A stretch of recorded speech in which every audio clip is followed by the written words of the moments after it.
नमस्कार मित्रों, आज हम महादेव वर्मा के सृजनात्मक व्यक्तित्व पर प्रकाश डालेंगे। हिंदी साहित्य के इतिहास में छायावादी युग के प्रमुख 4 आधार स्तंभों में एक महत्वपूर्ण आधार स्तंभ महादेव वर्मा जी मानी जाती हैं। इन 4 प्रमुख स्तंभों में जयशंकर प्रसाद, सूर्यकांत त्रिपाठी निराला और सुमित्रानंद पंत के साथ साथ अत्यंत महत्वपूर्ण भूमिका निभाने वाली कवयित्री महादेव वर्मा जी को जाना जाता है। वैसे हिंदी की सर्वाधिक प्रतिभावान कवयित्रियों में से एक महादेव वर्मा, इनको आधुनिक मीरा भी कहा गया है। कवि निराला ने उन्हें हिंदी के विशाल मंदिर की सरस्वती भी कहा है। महादेव वर्मा का जन्म फर्रुखाबाद उत्तर प्रदेश के एक संपन्न परिवार में हुआ। महादेवी जी के माता पिता का नाम हेमरानी देवी और बाबू गोविंद प्रसाद वर्मा था। 7 पीढ़ियों के बाद महादेवी जी के रूप में पुत्री का जन्म इनके घर में हुआ। अतः इनके बाबा गोविंद प्रसाद वर्मा हर्ष से झूम उठे और इन्हें घर की देवी महादेवी माना और उन्होंने इनका नाम महादेवी रखा। महादेवी की शिक्षा 1912 में इंदौर के मिशन स्कूल से प्रारंभ हुई। साथ ही संस्कृत, अंग्रेजी, संगीत तथा चित्रकला की शिक्षा अध्यापकों द्वारा घर पर ही दी जाती रही। 1916 में विवाह के कारण कुछ दिन शिक्षा स्थगित रही। विवाह उपरांत महादेवी जी ने 1919 में बाई का बाग स्थित क्रॉथवेस्ट कॉलेज इलाहाबाद में प्रवेश लिया और कॉलेज के छात्रावास में रहने लगी। महादेवी जी की प्रतिभा का निखार यहीं से प्रारंभ होता है। 1921 में महादेवी जी ने 8वीं कक्षा में प्रांत भर में प्रथम स्थान प्राप्त किया और कविता यात्रा के विकास की शुरुआत भी इसी समय और यहीं से हुई। वे 7 वर्ष की अवस्था से ही कविता लिखने लगी थी और 1925 तक जब अपनी मैट्रिक की परीक्षा उत्तीर्ण की थी, वह एक सफल कवयित्री के रूप में प्रसिद्ध हो चुकी थी। 1932 में इलाहाबाद विश्वविद्यालय से एमए करने के बाद में उनकी प्रसिद्धि का एक नया युग प्रारंभ हुआ।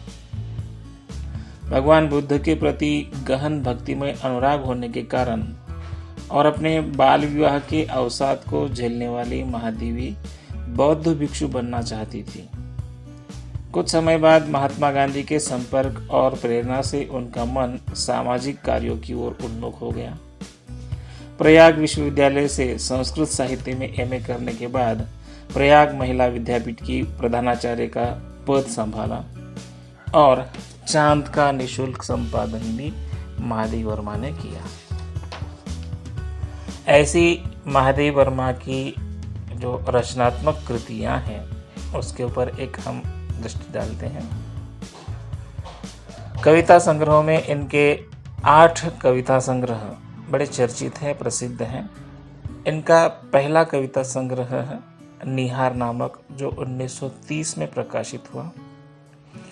दूसरा रश्मि नामक कविता संग्रह 1932 में प्रकाशित हुआ। तीसरा नीरजा नामक कविता संग्रह 1934 में प्रकाशित हुआ। चौथा कविता संग्रह है सांधे गीत, जो कि 1936 में प्रकाशित हुआ। 5वां काव्य संग्रह है दीप शिखा, जो 1942 में प्रकाशित हुआ। 6वां काव्य संग्रह है सप्तपर्णा, हालांकि अनुदित है, 1959 में यह प्रकाशित हुई। उसके बाद में 7वां कहानी संग्रह उनका प्रथम आयाम, जो 1974 में प्रकाशित हुआ। और अग्निरेखा नामक काव्य संग्रह महादेव वर्मा का 1990 में प्रकाशित हुआ। महादेव वर्मा जी ने काव्य के साथ साथ पद्य के साथ साथ गद्य के क्षेत्र में भी अपना योगदान दिया है। महादेव वर्मा के गद्य साहित्य पर एक दृष्टिपात करते हैं। इन्होंने रेखाचित्र, संस्मरण और निबंध, ललित निबंध तथा कहानियां आदि विधाओं में भी अपना महत्वपूर्ण योगदान दिया है। इनके रेखा चित्रों के नाम हैं अतीत के चलचित्र, जो कि 1941 में प्रकाशित हुआ, और दूसरा है रेखा चित्र संग्रह स्मृति की रेखाएं, जो 1943 में प्रकाशित हुआ।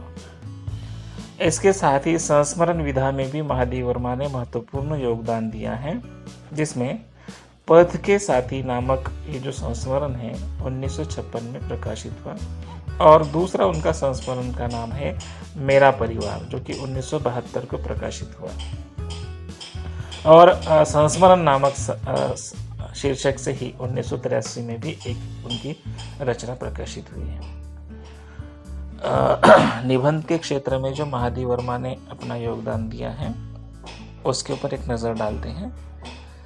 श्रृंखला की कड़ियाँ 1942, विवेचनात्मक गद्य 1942, साहित्यकार की आस्था तथा अन्य निबंध 1962, और संकल्पिता ये इनका एक निबंध संग्रह है।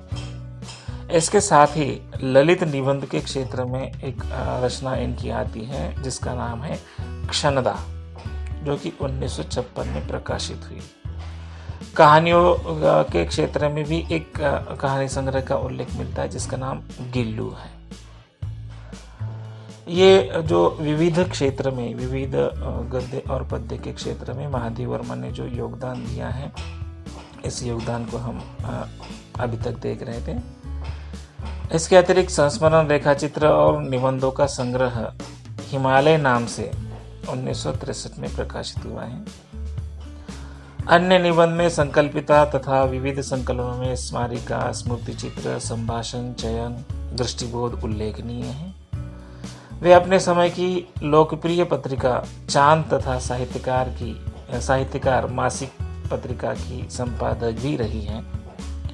हिंदी के प्रचार प्रसार के लिए उन्होंने प्रयाग में साहित्यकार संसद और रंगवाणी नाट्य संस्था की भी स्थापना की थी। महादेव वर्मा ने बाल साहित्य के क्षेत्र में भी योगदान दिया है।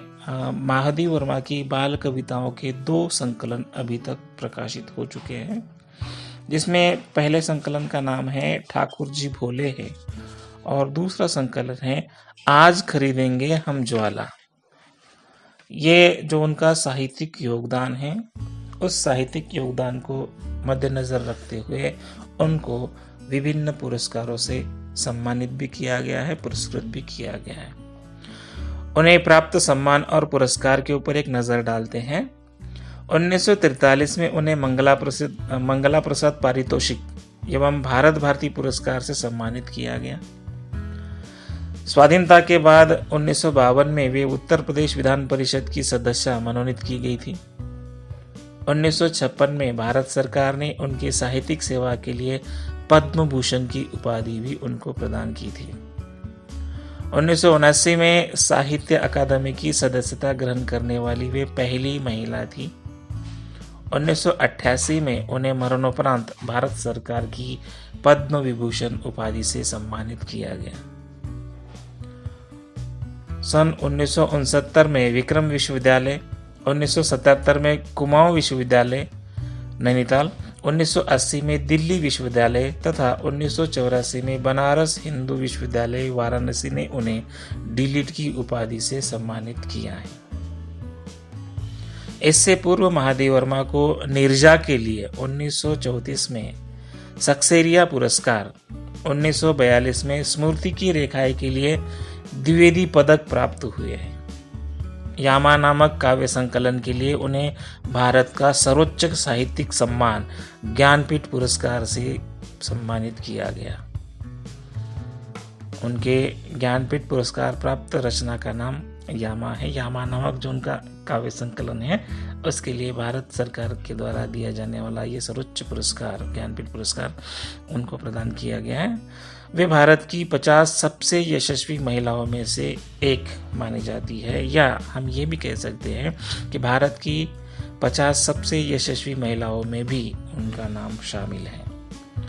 1968 में सुप्रसिद्ध भारतीय फिल्मकार मृणाल सेन ने उनके संस्मरण वह चीनी भाई पर एक बांग्ला फिल्म का निर्माण किया था जिसका नाम था नील आकाशेर नीचे।